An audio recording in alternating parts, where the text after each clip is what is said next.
Madamo sa mga mahimo matunan na tuhoy sa pagpauswag sang agrikultura sa kada pusod sang Garin Farm. Humalin sa mga tanom, utan kag mga kasapatan, apang wala lang niri nagauntat ang aton pagbiyahe sa kapin 14 hektarya nga farm. Pagkatapos nga maglibot sa farm kag magibalo sa mga bago nga mga pamaagi na tuhoy sa pagpanguma, tion naman sa paglingaw-lingaw kag pagboating. Mayara sang malapad nga man-made lagoon sa naibabaw nga bahin sang farm. Diri mo nga makaboating kag maglibot sa lagoon sakay sa kayak, pedal boat o kun rubber boat. Mas exciting, may mo man nga magpangisda sa mismo lagoon bangod mayara sang madamo nga tilapia diri. Mayara sang mini island sa tungasang lagoon kung sa din mahimo nga maka-horseback riding. Sa mahilig pagid mag-adventure, yara man ang zipline, halin sa ibabaw, makita ng katahong kag kabugusan sang farm, lakit ng lagoon sa idalom. May kabugusan nga 3 metros ang zipline.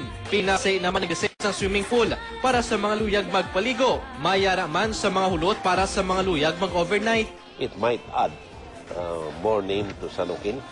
Kag it will make San Joaquin, the town where my wife is the mayor, more prominent in the national map. Isa man sa ginapabugalgid sang farm, ang linibo nga puti nga mga pating.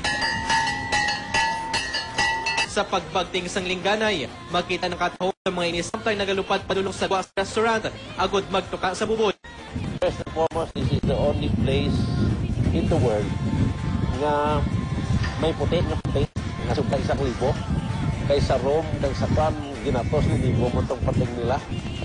Fed in the park, provides hindi puti.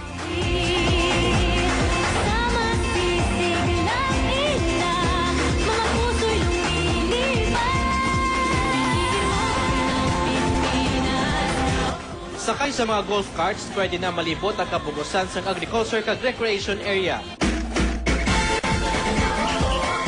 Palikunon ang espiritual nga kabuhi, bisitahon ang mini Garden of Eden.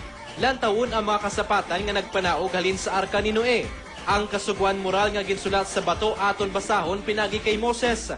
Kag aton sa kaon ng Divine Mercy Cross sa masunod nga edisyon. Ini si Kenneth Ladiguhon, nagapati nga kada Ilonggo, sikat.